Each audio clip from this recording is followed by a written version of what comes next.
From the following particulars calculate value of goodwill of a firm by applying capitalization of average profit method. समझ रहे हो ना, capitalisation करना है average profit method का। मतलब कि क्वेश्चन ने हमें प्रॉफिट नहीं दिया होगा, क्वेश्चन ने हमें प्रॉफिट नहीं दिया होगा, क्वेश्चन ने हमें एवरेज प्रॉफिट दिया होगा, या तो दे रखा होगा या फिर हमें खुद निकालना पड़ेगा। या तो क्वेश्चन ने एवरेज प्रॉफिट दे रखा होगा या फिर हमें खुद एवरेज प्रॉफिट निकालना पड़ेगा, है ना। तो तुम देख सकते हो कि कई सारे प्रॉफिट दे रखे हैं, है ना। 54,000, 42,000, 39,000, 67,000, 59,000, है ना। और पहले हम क्या करेंगे भाई, पिछले क्वेश्चन में एवरेज प्रॉफिट दिया था, हमने डायरेक्ट कर दिया था। पिछले क्वेश्चन में हमें प्रॉफिट दिया गया था लेकिन हमने डायरेक्ट कर दिया था। क्यों? क्योंकि प्रॉफिट दे रखा था। क्या इस क्वेश्चन के अंदर एवरेज प्रॉफिट दे रखा है? नहीं। सबसे पहला काम है एवरेज प्रॉफिट निकालना। और तुम्हें मालूम है कितने साल के प्रॉफिट है भाई, ये प्रॉफिट है तुम्हारे 5 साल के, निकाल देंगे एवरेज। एक काम करते हैं, सबसे पहले एवरेज प्रॉफिट निकालते हैं, बाद में उसका सीवीपी निकालेंगे, है ना। लिखो एवरेज प्रॉफिट। तो देखो एवरेज प्रॉफिट के लिए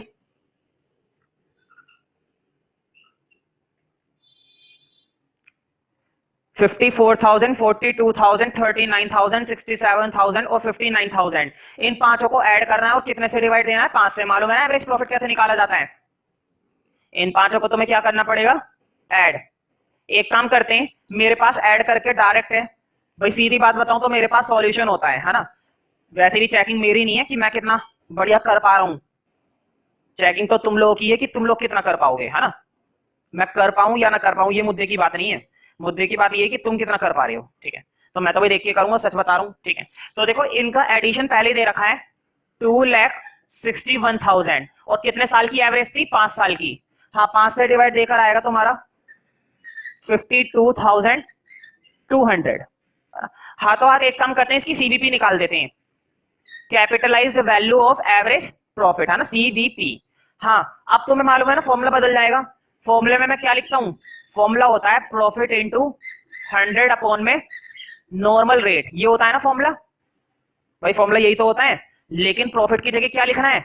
एवरेज प्रॉफिट। फॉर्मूले में प्रॉफिट की जगह हम थोड़ा सा चेंज करेंगे और क्या लिख देंगे? Average profit. कोई बात नहीं, ये लो लिख दिया। अब डाल दो एवरेज प्रॉफिट 52,200, नॉर्मल रेट दे रखी होगी, क्वेश्चन ने हमें जरूर नॉर्मल रेट दी होगी। मैंने बताया था नॉर्मल रेट या कैपिटलाइजेशन रेट या मार्केट रेट एक ही बात है ना। क्वेश्चन ने कैपिटलाइजेशन रेट दी है, तुम्हें अपने फॉर्मूले में नॉर्मल रेट की जगह कैपिटलाइजेशन रेट लिखने की कोई जरूरत नहीं है, तुम सिर्फ नॉर्मल रेट ही लिखा रहने दो, कोई दिक्कत नहीं, यहाँ पर चेंज मत करे करो। क्वेश्चन मार्केट रेट दे तब भी नॉर्मल रहने देना, क्वेश्चन कैपिटलाइजेशन रेट दे तब भी नॉर्मल ही लिखा रहने देना, यहाँ पर चेंज मत करे करो, ठीक है। तो 100 अपॉन में क्या डालेंगे भाई? कितनी दे रखी है नॉर्मल रेट? 20%, तो क्या डालेंगे? 20। 100 क्यों नहीं डाला? अपॉन में 100 डालते हैं ना, क्यों नहीं डाला? क्योंकि फॉर्मूले के अंदर अपॉन में 100 पहले से एडजस्ट है, ठीक है। हाँ, सॉल्व कर दो भाई इसको, मैं तुम लोगों को डायरेक्ट बता देता हूँ। 20 से तो ये 100 5 पर कटेगा और 5 से मल्टीप्लाई करने के बाद भाई जो फाइनली सीवीपी आएगी वो आएगी 2,61,000, 2,61,000। देखो ये तो इत्तेफाक की बात है कि 2,61,000 पहले ही दे रखा था टोटल और 2,61,000 अब आया है ना, ये तो बाई चांस की बात है आ गया। हमेशा ये मत सोचना कि यार 2,61,000 तो पहले ही दे रखा था, है ना, तो ऐसा मत सोचना। कभी तुम सोचो कि हर बार ही सेम आएगा, ये तो कभी कभी बाई चांस हो जाता है ऐसा कि सेम आ जाता है ना। अब तुम्हें मालूम है गुडविल निकालने का फॉर्मूला, सीवीपी में से क्या माइनस करते हैं? Capital, actual capital. देखो क्वेश्चन ने हमें एक्चुअल कैपिटल नहीं दी, एसेट्स दे रखी है, कोई बात नहीं, एक्चुअल कैपिटल नहीं दी तो क्या हुआ? एसेट दे रखी है ना। बोर्ड पे देखो, मुझे बताओ एक्चुअल कैपिटल का फॉर्मूला बड़ा आसान होता है, एसेट में से क्या माइनस करते हैं? लाइबिलिटीज। क्वेश्चन ने हमें एसेट्स दे रखी है 2 लाख, क्या क्वेश्चन ने हमें लाइबिलिटी दे रखी है या नहीं दे रखी है? क्वेश्चन ने हमें कहीं पर भी कोई भी लाइबिलिटी नहीं दी, तो लाइबिलिटी क्या ले लेंगे? 0। बताओ एक्चुअल कैपिटल डायरेक्ट क्या निकल आई? 2 लाख। अब मैं तुम्हें एक शॉर्टकट बता देता हूं, जब भी क्वेश्चन लाइबिलिटी नहीं देगा ना तो एसेट को ही क्या ले लिया करो? Actual capital. तुम्हारा टाइम बच जाएगा, ये जो मैंने 3 स्टेप के अंदर कैलकुलेशन करके दिखाई है ना, ये नहीं करनी पड़ेगी तुम्हें, ये कैलकुलेशन नहीं करनी पड़ेगी, ठीक है। तो जब भी लायबिलिटी नहीं दी क्वेश्चन ने, तो जो एसेट है ना, वही एसेट तुम्हारी क्या कहलाएगी, एक्चुअल कैपिटल। वही एसेट तुम्हारी क्या कहलाएगी, एक्चुअल कैपिटल, ठीक है। अब गुडविल के फॉर्मूले में डाल दो भाई। तो लिखो गुडविल इक्वल टू, हाँ इक्वल टू के बाद देखना भाई, सीवीपी में से माइनस करते हैं एक्चुअल कैपिटल। ये निकाला था 2,61,000, 2,61,000, और एक्चुअल कैपिटल माइनस करनी है 2 लाख। हाँ बताओ, 61,000 ना, चेक करना यही आ रही है ना गुडविल। इस क्वेश्चन के अंदर हमारी गुडविल आ रही है 61,000, और जो इसका आंसर है उसके अंदर भी गुडविल 61,000 ही है, ठीक है। तो ये काफी बढ़िया गुडविल निकली है देखा जाए तो। नेक्स्ट क्वेश्चन देखते हैं अब business earn average profit. Question ने हमें पहले से ही क्या दे दिया, एवरेज प्रॉफिट। पिछले क्वेश्चन में हमने खुद निकाला एवरेज, इस क्वेश्चन में खुद दे दिया, एक ही बात है, हम भी निकाल सकते थे, है ना। कितना दे रखा है एवरेज प्रॉफिट, 4 लाख, बहुत ही बढ़िया।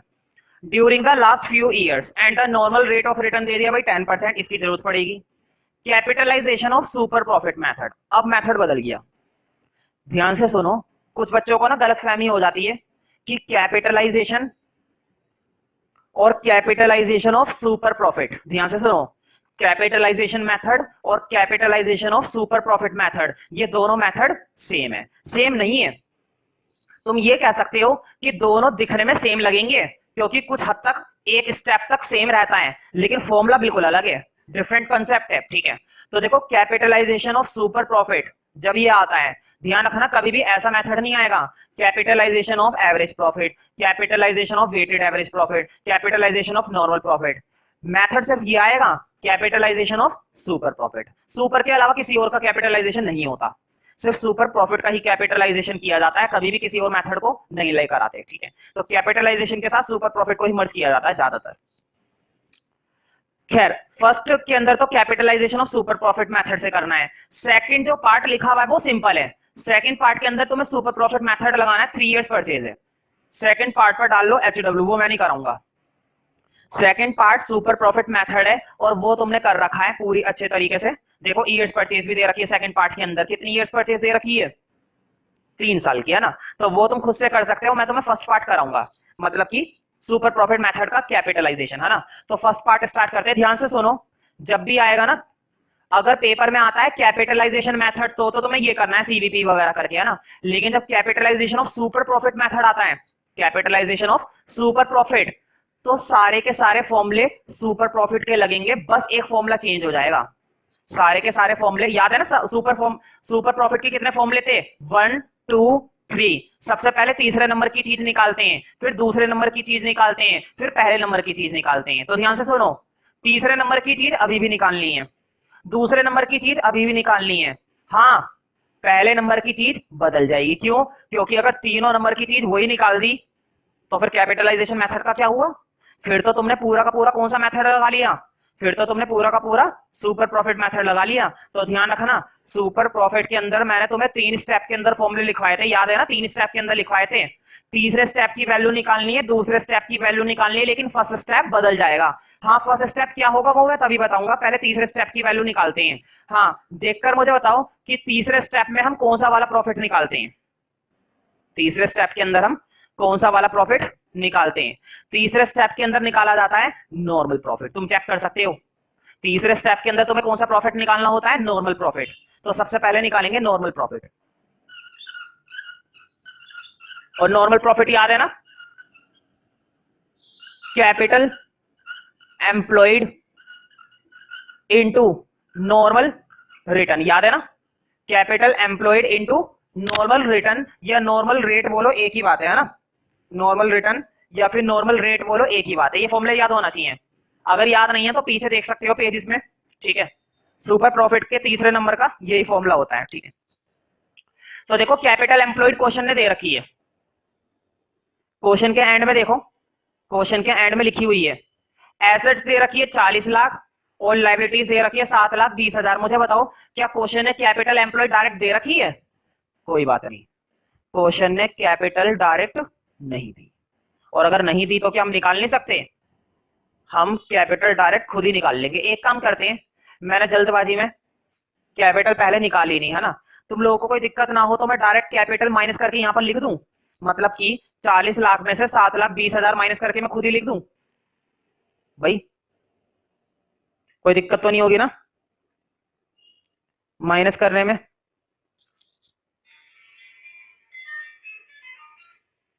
कैपिटलाइजेशन मेथड,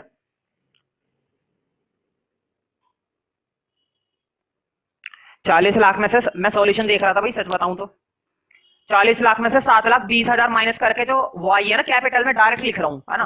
तुम ऐसी छोटी मोटी चीजें तुम भी डायरेक्ट लिख दिया करो, कोई दिक्कत नहीं है। अब तो तुम लोगों को आ गए कि ऐसे कैपिटल निकलती है, ऐसे में से लायबिलिटी क्या करनी पड़ती है भाई, माइनस, ठीक है।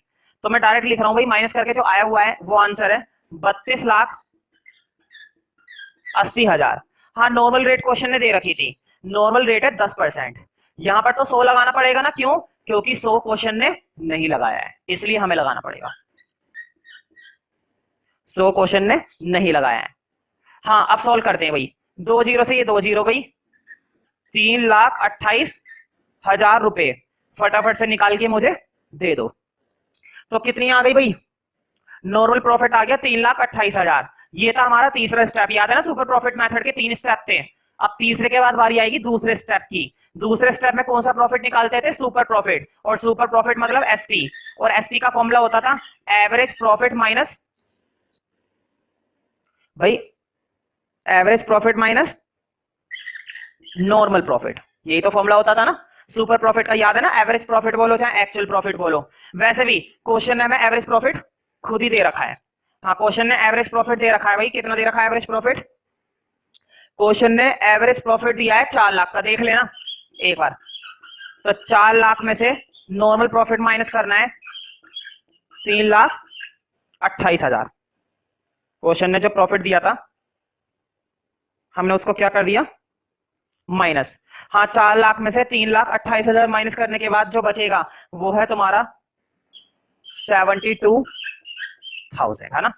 तुमने सुपर प्रॉफिट मेथड का तीसरा स्टेप कर दिया, तुमने सुपर प्रॉफिट मेथड का दूसरा स्टेप कर दिया, लेकिन सुपर प्रॉफिट मेथड का फर्स्ट स्टेप मत कर देना।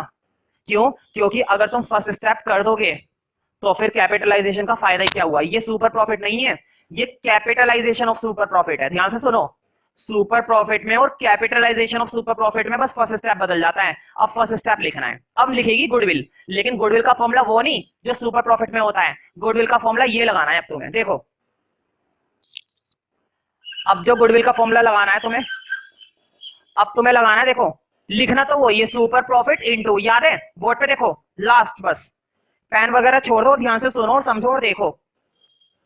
अगर सुपर प्रॉफिट लगा रहे होते तो सुपर प्रॉफिट को कितने से मल्टीप्लाई दे देता, ईयर्स परचेज से। सुपर प्रॉफिट को किससे मल्टीप्लाई दे देता, ईयर्स परचेज से। ध्यान से देखो, सेकंड पार्ट के अंदर ईयर्स परचेज दे रखी है ना, सेकंड पार्ट के अंदर ईयर्स परचेज दे रखी है 3 साल की। अगर मैं यहां पर 3 से मल्टीप्लाई दे दूं ना तो तुम्हारा सेकंड पार्ट का क्या आ जाएगा, आंसर आ जाएगा। लेकिन तुम्हें सेकंड पार्ट नहीं करना, सेकंड पार्ट मैंने क्या दिया है होमवर्क में। इसका मतलब ये हुआ कि सेकंड पार्ट मैंने आधे से आधा तो तुम्हारा करा ही दिया, यहां तक तो तुमने सेकंड पार्ट एक तरीके से कर ही लिया। अब तुम्हें बस सुपर प्रॉफिट लगाना है, ईयर्स परचेज मल्टीप्लाई देनी है, वो तुम कर लेना खुद, है ना। लेकिन अभी मैं फर्स्ट पार्ट करा रहा हूं, ध्यान से सुनो। ये सुपर प्रॉफिट नहीं है फर्स्ट पार्ट में, तो फर्स्ट पार्ट में तुम सुपर प्रॉफिट की मल्टीप्लाई ईयर्स परचेज से मत करना, ईयर्स परचेज की बजाय उससे करना जो कैपिटलाइजेशन के अंदर की जाती है। किससे की जाती है, बोर्ड पे देखो 100 अपॉन में नॉर्मल रेट, याद है ना। गुडविल के अंदर कैपिटलाइजेशन के अंदर सुपर प्रॉफिट वाला जो कैपिटलाइजेशन है उसके अंदर सुपर प्रॉफिट की मल्टीप्लाई किससे करे करो, 100 अपॉन में नॉर्मल से। हाँ, अब कर दो। सुपर प्रॉफिट आया भाई 72,000, सुपर प्रॉफिट कितना आ गया 72,000, और 100 अपॉन में नॉर्मल रेट था 10 का, है ना। जीरो से ये जीरो कट गई भाई, 7,20,000 रुपए की तुम्हारी क्या निकल आई, गुडविल। समझ में आ गई बात। अगर ये सुपर प्रॉफिट मेथड होता तो तुम सुपर प्रॉफिट की मल्टीप्लाई करते ईयर्स परचेज से, लेकिन ये था कैपिटलाइजेशन ऑफ सुपर प्रॉफिट। अब मैं तुम्हें ना एक कंक्लूजन लिखवा दूं, मेरे कहने से एक छोटी सी टेबल बना लो। जिस पेज पर अभी काम कर रहे हो ना, अगर वो पेज थोड़ा बहुत बच गया है उसे बचा रहने दो, नेक्स्ट पेज पर टर्न करो। अगर किसी बच्चे ने बिल्कुल अभी अभी पेज स्टार्ट करा था और वो पूरा पेज खाली है, तब भी एक नया पेज टर्न करो, मतलब कि तुम्हें नए पेज पर ही वो टेबल बनानी है। वो टेबल तुम्हें नए पेज पर ही बनानी है, क्योंकि मुझे मालूम है बच्चे पता है कहाँ गलती करते हैं, मुझे मालूम है, तुम्हें भी नहीं मालूम। जहां गलती होगी ना, उसी गलती को खत्म करने के लिए मैं तुम्हें ये छोटी सी टेबल बनवा रहा हूं। अक्सर बच्चे यहीं पर गलती कर देते हैं, देखना। तो बहुत ही काम की टेबल है भाई, सभी बना लेना, ठीक है। और थोड़ा सा क्लियर बनाना भाई, प्रॉपर स्केल का इस्तेमाल करके बनाना है ना। छोटी टेबल है, कोई ज्यादा बहुत बड़ी टेबल नहीं है। देखो, एक तो होता है सुपर प्रॉफिट मेथड, है ना, और एक अभी अभी कराया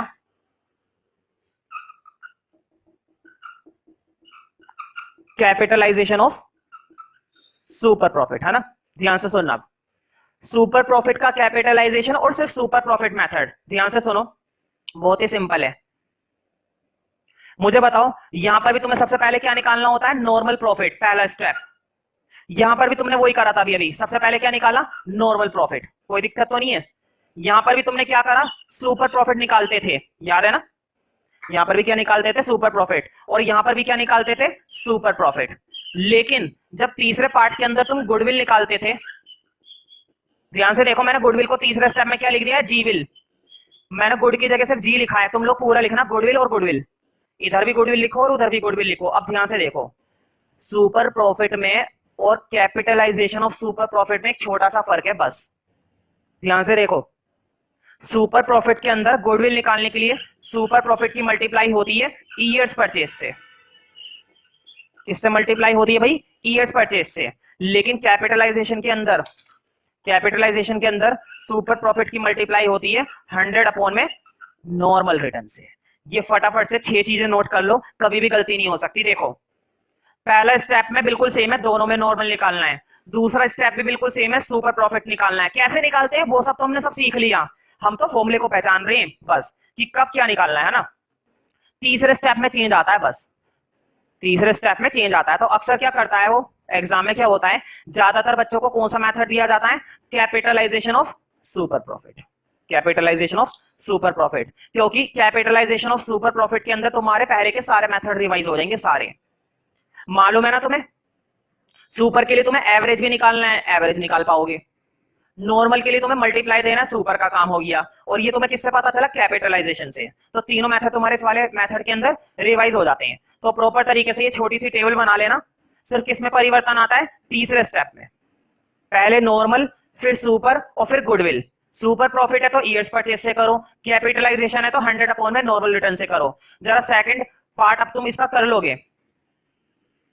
सेकंड पार्ट में सुपर प्रॉफिट लगाना है तो किससे मल्टीप्लाई देना है? ईयर्स परचेज से। और ईयर परचेज दे रखी है ना, सेकंड पार्ट के अंदर तुम्हें ईयर्स परचेज दे रखी है। ध्यान रखना, गुडविल अलग आती है, गुडविल अलग आती है। सारे मेथड अलग अलग गुडविल देते हैं, इस बात का ध्यान रखना। सारे के सारे मेथड तुम्हें अलग गुडविल निकाल कर देंगे, इस बात का तुम्हें ध्यान रखना चाहिए। तो देखो नेक्स्ट क्वेश्चन करते हैं। A firm earns profit of ₹5 lakh. Firm ने कितना प्रॉफिट कमाया है? 5 लाख का, है ना। मुझे बताओ, एवरेज तो लिखी हुई नहीं है, एक्चुअल प्रॉफिट है फिर ये, है ना, कोई दिक्कत नहीं है। चलो, नॉर्मल रिटर्न दे रखा है भाई, 10% है, सिंपल है। टोटल एसेट दे रखी है और लाइबिलिटीज दे रखी है ना, 55 लाख और 14 लाख, ठीक है। Calculate value of goodwill according to the capitalization of super profit as well as capitalization of average profit. मुझे बताओ, अभी अभी हमने सीखा है ना कैपिटलाइजेशन ऑफ सुपर प्रॉफिट, अभी अभी हमने क्या सीखा है? Capitalization of super profit. तो सुपर प्रॉफिट का जब कैपिटलाइजेशन करते हैं, अभी अभी बताया था, फर्स्ट स्टेप क्या करोगे? नॉर्मल प्रॉफिट निकालना। दूसरे स्टेप में क्या करोगे? सुपर प्रॉफिट निकालना। और तीसरे स्टेप में क्या करोगे? तीसरे स्टेप में मालूम है ना, तो फटाफट से तुम इस क्वेश्चन को कर सकते हो खुद से, ठीक है। तो कैपिटलाइजेशन ऑफ सुपर प्रॉफिट का फॉर्मूला लगा के इसके कर दो।